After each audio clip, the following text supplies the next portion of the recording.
Maswera sei muri eZimbabwe? Tinogashira muchirongwa chenyu chama-secret nama-confessions. Zita ndoitwa iye Glory, and welcome back to this episode.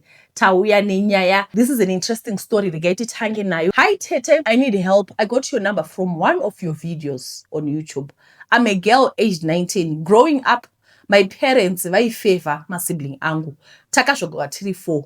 I'm the second born and the only girl.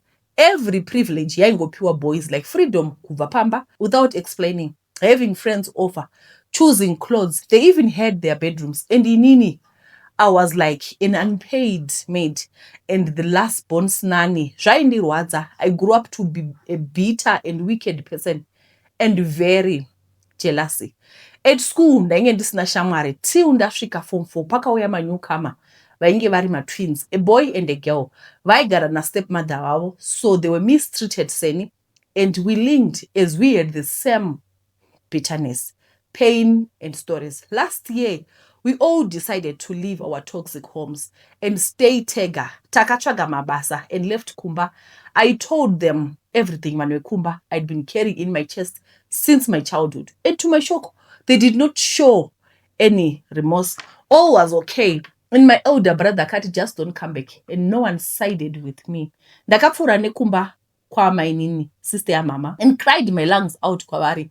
She understood me and offered me to stay with her. I wanted nothing to do with my relatives, so I lied that I'm pregnant. I'm going to stay with my baby father. We moved in till 3, Taishandramun 1. Inini is a nanny. Kwa had trained kuba kweduka as punishment. Then the twins, the girl, eye cleaner, Mukomana, Ivory garden boy. Our salaries were the same, $80. Food, taidya ipapo. The house was a cottage ipapo. Futi, electricity and water was covered. Atina kuzonyora form 4 yacho. The girl met a guy. He was a rich, handsome. They started dating. And for me, I bent with jealousy, cheating. Why not me? The guy akazoya kumba looking for mskana wake ndikati hapo ende kwainaya. So ndakamuti apinde mumba. We talked and got along very fast. The next thing, we slept together and I got pregnant. I told the twins kuti I'm pregnant for a guy I don't know. I lied kuti I slept nemunhu at a party yakaitwa nemurungu for his daughter's graduation. So they believed and vese vakati keep it. Tomuchengeta mwana. Guilt hit me hard.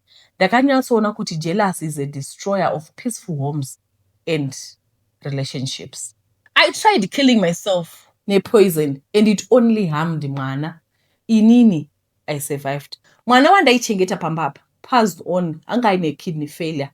I felt hurt, like I'd lost a brother or a child. If I might say, Murungu akandipa new job in restaurant as a cashier. I always felt jealousy when other workers got extra credit for their work. So I was distant and quiet. The jealous overpowered me again and started sabotaging other workers' work, and some got fired and some cut on their pay. I felt good, but at the same time, I regretted ruining others. I tried stopping, but jealousy hates me. Zvekuti I can do anything to cut someone's joy. I hate vanhu vasina zvavandiitira. Ndozvibvunza kuti sei zvaitika kwaari, not me. I'm not worth of these privileges, and I can't stop. I tried kuzviitira zvinhu zvangu zvacho zvandochiva. Getting a handsome guy ane mari wacho, working hard, and I get extra credit. Kuzvitengera zvinhu zvandinochiva, but ziso rangu harishaye one little detail missing pazvinhu zvine umwe. Sometimes kasina basa zvotondibaya. Ndototanga kugaira munhu hora. Ndotoda rubatsiro. How do I stop being jealous? And I need to appreciate what I have. But no matter how hard I try, it always seems not enough. Sometimes I blame my childhood. Kuti I never had anything to appreciate and be grateful for. So I developed into someone ungrateful and always jealous. Tete, I need some advice. Ndoda kugarisana nevanhu zvakanaka. I was watching this other video pa YouTube yemurungu aitanga ari mujere kuZimbabwe akagara 10 years. Aitaura kuti papa naomwe mugadhijeri vava nemoyo wakaipa vairova zviya zvekutsemura. Saka aiti some behaviors, ndiri kukomenta panyaya yajealousy, aiti some behaviors aya munhu haangomuki ari jealous, munhu haangomuki ari heartless, something has happened in their lives kumasure. So ikoko kumasure ndiko kwatinofanira kudzoka tigadzirise kuitira kuti upenyu huenderere mberi. I think you need to talk to a professional. Let me just send you inhamba yaprofessional uvatsanangurire nyaya, because ndoona sekuti kubva uri mudiki maybe hauna kumbowana rudo, ende zvawataura kuti zvinhu zvose zvaingoitika vakomana pamba, vakomana ndo vaiitigwa zvese, iyoyo nobody. Saka zvinoita kuti maybe handisi kuziva, maybe it's the inner child. Apa takutoda maprofessional apa, rega nditsvage munhu anogona kukubatsira. Ndakutumira nhamba dzemunhu anogona kukubatsira nditi you need to talk to you, and let's address nyaya dzose idzi, because haungavi munhu unourayiwa navanhu kana uchigarisana navamwe zvakashata kudaro. Alright, regai tipinde munyaya inotevera. Makadii henyu tete? I hope munofara nemhuri. Tete yangu haisi confession, asi kudotsvaka help chaiyo. Indatambudzika neupenyu hwangu. Hausi kana kufamba, hapana chandinobata chinobudirira. Zvakatanga pandakarota mbuya vangu mai baba vachinditi bvisa hembe idzo pawashing line. Asi iyo iri apo hembe uisiye. So kuhope ikoko ndanga ndisina kunzwa kuti pane yandanzi ndisabata. Ndakabva ndaibvisa. Kunodai tete pakadonha chitunha changu chakutoora chichinhuwa zvisingaiti. Vakapopota kuhope ikoko. Ndakangoti sorry. Asi pandakamuka, that smell stayed with me for some days. Ndaiinzwa pandiri. Apa panguva iyoyo ndanga ndiri kunze kwenyika. Ndakatanga kuita munyama usingaiti. Ndaiti ndikada kuita anything chine progress, ndaibva ndavarota vachindidyisa. Ndaitoziva when I wake up kuti maplans avharana. I started experiencing my spiritual attacks. Ndaiti ndakarara pabed ndiri ndega, ndaitodzwa kuti pane munhu agara pabed rangu. If I wake up, hapana kana wandinoona. Ndakasvika pakudzoka kuzimu ndisina kana chinhu tete, zvekuti ndakasekwa nenyika yese because ndakaita zvekudhipotiwa. Ende nyika yataiva tiri, they don't give you a chance to go and collect your belongings. Since I came back tete, I tried every business you can think of. Asi hapana kana chinobuda. Ndine munyama umwe unonzwisa tsitsi. If I tell you tete kuti ndine hembe dzinokwana musechewo at 30 years, you think I'm lying. Pandinenge ndakarara ndinonzwa kunge behind me kune munhu anorara akatondigukuchira, asi ndinenge ndiri ndega. Ndinoitwa mukadzi kuhope every single day. Ndaneta tete. I always meditate on taking my life because handichina chekuraramira. When people see me, vanoti anozviitisa. Asi I try. Ndagumirwa. Vabereki vangu don't believe in spiritual things in their eyes. Ndiri kuzviitisa. And I'm just useless. Ndiri rombe. I've no one to help. Mari chayo yekuti ndiende kune vanobatsira all way to begin handina. Ndauya padare renyu kuti kana paine wamunoziva vanobatsira mahara around Harare, or even vepafoni vanokwanisa kundibatsira kubvisa jambwa nemweya uri pandiri, ndokumbirawo muvapedza namba dzangu tete. Pamwe ndingabatsirika, please let me know when you post my story. Have a wonderful day. Zvandichaita ndezvekuti I'm going to give you a number. Please just WhatsApp me and say hi tete ndinouya. Nditi I need to give you a number yevanhu vachakubatsira kunamata. These are people of God vanongonamata. Handitika hapana zvimwe, havana mari, kungoisawo chichemo chako vokubatsira kunamata. Ndichakupai namba dzapasta, mongovatumira, motoita zvekutonyora kuti pasta makadii, ndapiwa namba dzenyu naGlory, izvi ndiri kusangana nezvakadai kuti ndinoona kunge pane munhu anondidyisa pakati peusiku. You just explain your story to him. Please WhatsApp me ndikutumire namba dzapasta nditi hi tete, my mom got sick in 2022. We went to doctor and they found nothing. Mbaba wangu vakaspenda a lot of money tichizama everything, and when we would go for traditional help, they would say it's my grandmother from my mother's side and my aunt. Takakata my connection with them, but irregardless, my mom wasn't getting any better. Mama really got sick in 2024. Her health ikatanga kudona. Then in 2025, vava sichagoni kufamba. She could not walk, could not move or walk. She would just lay there and cry. She never stopped crying. She was always in pain. Mama vaitadza kurarama usiku, ende zvinhu zvainditsemura moyo wangu. I was still going to work and she would sometimes call me to tell me kuti vandiudze kuti havasati vadya apa kumba kuine vanhu. I would order food for her. When I was off, I would take her to the bathroom, bath her, and try to make sure she's comfortable. So around August, takaenda nawo kuZimbabwe because we thought she would get better. treatment. That was the last time I saw her. I remember it was on a Saturday. Monday, she asked me to stay a bit longer, and I told her that I couldn't. I regret not staying. She got worse to a point that she could not talk. So she would lie down there. Her friend went to see her, and when she came back, she just said we should go and see her. I didn't have enough money, but my dad went to see her in November. My dad left while she was alive, and by the time he crossed the border, vainge vashaika. I remember I had an event to attend the following day. My aunt had called at night when my mom passed, trying to reach my dad, but she never told me anything. On Monday, I had a dream of my mom going into the dark, but not turning back. I told her, and she said nothing will happen. A few days later, she was normal. Tete, till today, I can't believe she's gone. My dad is with my mother's friend now.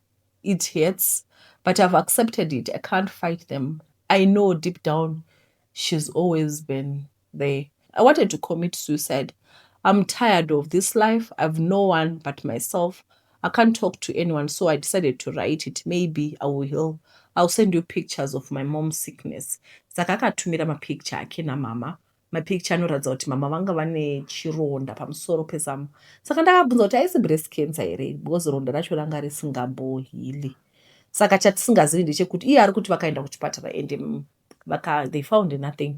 Saka chandisingazivi ndechekuti friend yamama yadova nadhedhi haisi yakazvikonzeresa here because akasike kutanga achinyora achitaura kuti baba vangu vanotoita kunge mai vangu vasingambobvera vaexista vari kudonakigwa neshamwari yamama ende zvinhu zvinondigwadza handichazivi kuti ndiite sei.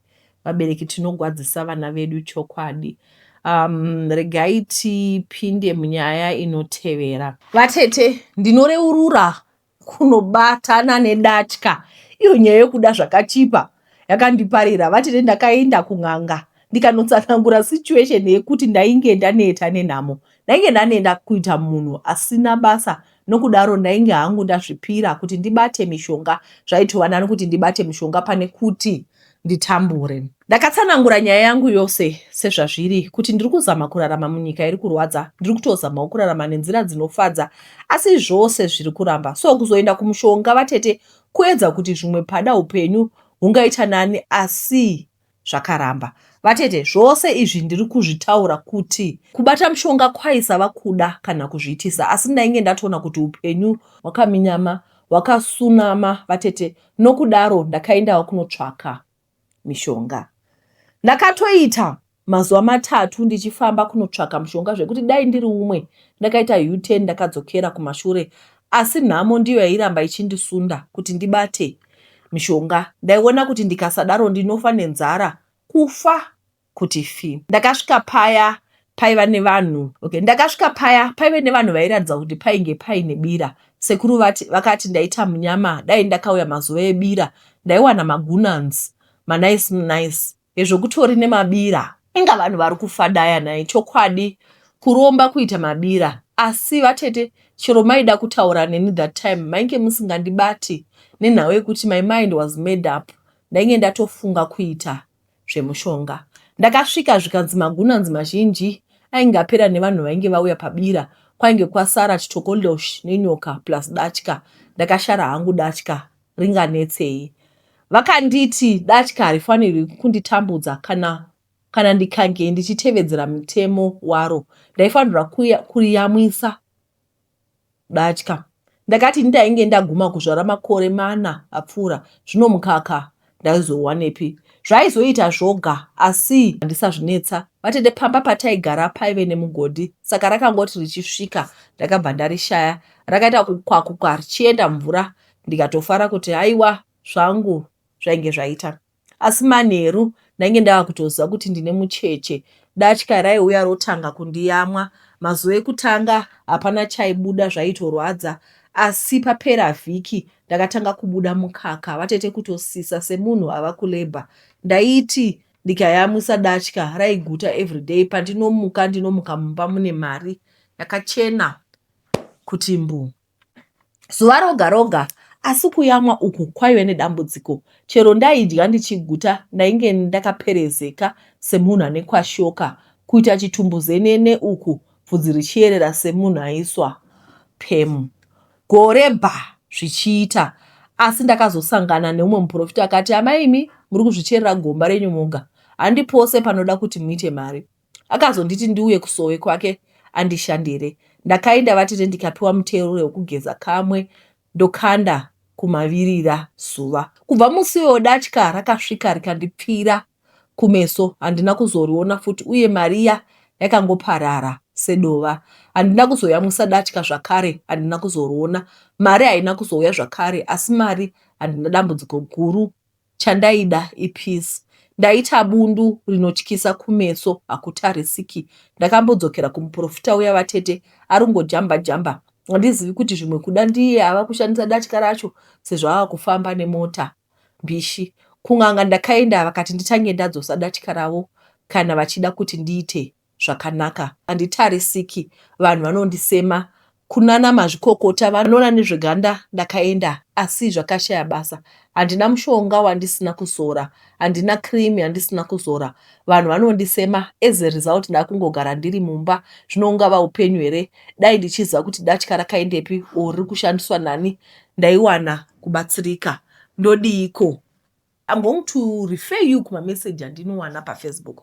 Mamessage andinowana kuinbox kwangu. Vamwe vandinobloka, dai zvaibvira zotora mascreenshot ndokuisirai. Ndiregai ndikuisirai. Pane yaBlazamo vanondinetsa every day. Vanenge vachitoti tetes kwaofa, hamusandikangamwa gomadii. Ndipeka nhamba dzavanhu vanorombesa. Ende vanhu vachona ukatomudza kuti iwe zvino ukasema kuti aiwa wotoda ndiwatoshata. Andokudza kuti yei ndiri munhu mukuru, I know what I'm doing. Saka inini alright, inini personally na munhu anorombesa ndiye ndisinawo. But unoona kuti these people conviction yaanayo, push yaanayo, kuti this person ari kuzviziva kuti nothing is going to stop me from doing this. And handi munozviona manje statistics dzadzoka, wakapfigwa kumeso, datya raya ndokuenda, rakaenda kupi, rakaenda kumuprofita. Handi munozviona zvinhu zvacho zvakaoma. Right, pane nyaya yaOkello yanetsa paTiktok, I think makaiona. Alright, for vasina kuona for context, pane mufesi anonzi Okello, Christopher Okello, unogara kuUganda uko, but anenge aimbogara kuAmerica here. Akasvika papreschool pevana. Alright, before anenge akatogugula, akaigugula mapreschool, achitsvaka kuti preschool chaiyo ine vana ndeipi. Akawana preschool inenge iri kuarea ine vanhu vasinganyanyowana mari. Ndo zvazvikutaurwa navanhu. Ndokuenda papreschool ipapo ndokunobaya vana 4 nebanga. 4. Handizi kuti vakaurayiwa sei, but I think ibanga because pane ropa. Vana ndokufa. I have a lot of questions, but hatirege kuenda ikoko. Anyway, Okello ini ndakatombotangawo ndichifunga kuti Okello ari innocent, but Okello hasi innocent. Okello akuzviita akazviita. Mai vemwana vakauya mukoti vakachema vakase vakafenta. Okello haana remorse. But manje ndikuda kuuya pakuti mutongo wapiwa Okello. Ndakuuya pakuti why did Okello do this? Kazhinji kacho patinoverenga nyaya panapa munoti nyaya dzenyu ndedzekunyepa. Chichi Okello zvinhu izvi akazviitira for wealthy reasons. But chansingazi ndechekuti n'anga yacho yakamutenda unoslota vana sehukwere, because haungasloti mwana number 1 namwana number 2 namwana number 3 mwana number 4 vana vachichema vachiita zvose zvakuita uchiuraya vana just like that. Handitika iye zvino vanhu vakuti ngatiwire Okello dzidzi, because Okello anzi jaji vakangoti iwe Okello you are going to be an example to the world. You are going to be an example kushamwari dzako, because Okello ane shamwari dzake dzakaita nazvo dzaasiri kuda kutaura. He doesn't want to name those people. Saka mutongo watiri kupa ndewekuti iwe number 1 hauna remorse, number 2 wakauraya vana, hembe dzachona dzake dzine ropa, paDNA inoratidza kuti there are more vanhu vakacontributa paDNA. But my question is, pachikoro apa pazvaiitika mati yaivepi? But anyway, it's a story for another day. Ngatidzokei panyaya yedu. Okello anzi iwewe because waida kupfuma ndosaka kachano yenu iri panapa. Andotaura kuti vanhu vanoda kupfuma nemari, because this is a message kuvanhu vose vanoda kupfuma. Teereraiwo vakateerera pano vanoda kupfuma neropa revana. Muchatongegwa kufa. Okello watongegwa kufa, chaurayiwa nekuti hadeserve kurarama. Chiite chidzidzo kuvanhu vose vanoda kuuraya vana muchiti kwai toda kupfuma. Sei muri vanhu vari selfish? Imika zvakaoma. Alright, anyway, regai tipinde munyaya inotevera. Pane nyaya ndakatumirwa regai tiverenge nyaya iyoyo. Alright. Hi Tete Glory, how are you and your family? How's everything? I hope you're well. My story goes like this. Inine murume wangu, both of us, we are not working, but he's doing his body thing, but it's not bringing any income. So ndogara pamba natezvara navamwene vangu nekamwana kangu kadiki kari pamaoko. Recently I've been seeing my attitude from Tete hanzvadzi yavatezvara vangu. I didn't really understand what was happening. Food yanga isiri kugara and stuff, and there was a time I was sick. Then vanhu vakangopinda mumeeting vachitaura nyaya yekubika. Ini ndikati I don't mind to cook, but sometimes I need help because ndinenge ndichirwara. Ndobika every day, but mukaona ndatadza kubika, that means I'm not okay. Vanhu vakati that's true. Then last week Friday yapfuurai, pamba pedu vatezvera navamwene vanopinda masowe, saka panga pane church. So ini ndoenda Pentecostal church nemurume wangu, and they know that. Saka we don't really do zvemasowe, and it was like basa kune maissues zvikanzi vanhu vakudzingwa mabasa, that's why pakuuya vanhu vakuya kusonamata. Kana muchida mogona kujoina, kana musingadi moregedza. Tatogara paya, vamwene vangu vakabva vandifonera. She wanted to see us, it's been a while. So Saturday takabva tamuka tikagadzira vamwene vangu number 2, because vamwene vangu chaivo vanogara kwavo voga, vakasiyana natezvara vangu. Takagadzira takuenda, vamwene vangu vakati mukuziva kuti pakuya vanhu pano. I was like, I'm going for a few hours, we'll be back. Vakati alright, call kuchurch. Ndikati will come back and attend. And that time hanzvadzi yemurume wangu yaitoda kubuda. Vamwene vakabva vati Tete vasaenda, akabva abvunza kuti ko wai musiri kuda ndiende. Zvikanzi ko kuchurch. Tikati todzoka in a few hours. Takadzoka tikatanga kubika kugadzirira. Takazonzwa Tete vakuya kwandiri vachiti udza murume wako mupinde mumba murare musabatsira. Ndikati is everything okay? Zvikanzi ndikabva ndaenda kunorara. Tete vadiki ava ndikavaudza vanorara, vakabva vaenda. Vanhu vakanamata zvapera, vakabva vaenda, tikaklina, everything was fine until nhasi tikanzi meeting. Vatezvara vakati iwe daughter in law, ndoda kutaura newe, hauna respect, unongobhidhaira ukuita basa rekumwa doro, zvoratidza kwawakabva hauna kurayirwa. Ini hazvindinetsi because I'm going to call your family.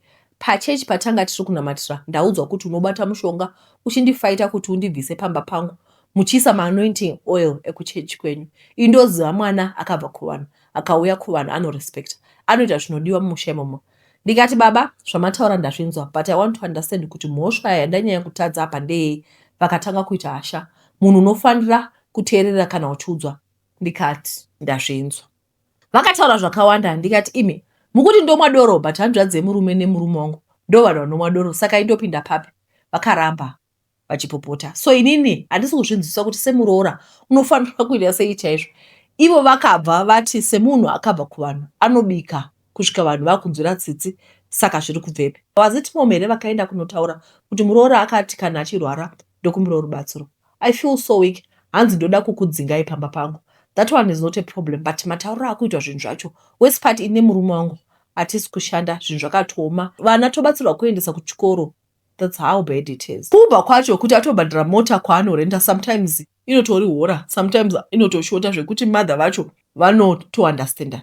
If it was not because of that, akatorerwa mota yacho, life is so tough. Ipapo ndingoti dai ndawana basa chero rechii zvaro, I don't mind, there's a lot kungotadza kuexplaina, but it's just too much zvekuti handizivi kuti ndoita sei chaizvo. Ndaona pane nyaya ndepekuti after church muroora ndiye akazonzi chiuya, ndahwa kuti iwe unomwa doro, uri disrespectful, unobhidhaira, haudi kubika, unofanira kubika svika vanhu vakunzwira tsitsi. Muroora ari kubvunza kuti saka inini ndakakanganisa papi, what is it that I'm supposed to do? Hanzi imi munouya nema-anointing oil enyu ekuchechi kwenyu kuti mundibvise pamba pangu. Mukada kutarisa zvinhu zvose izvi, regai ndikupei analysis yandakateererawo kune imwe channel inonzi Curious Edeline. Aitaura kuti church iyi ichechi ine Africanism. Anditika in most cases hakuverengwi Bible. It's the Lord, pana Mwari pamusoro, kubva pauya prophet, handizvi zvanonzi prophet ani. Saka message inenge ichibva kuna Mwari, soko richiuya kuna muprofita. So anyone can wake up and say I'm now a prophet. Hapana anoenda kutheology kuchikoro kuti vanodzidza. Uyezve hapana board rinomanager kuti tinonzi this is ethical, this is not ethical.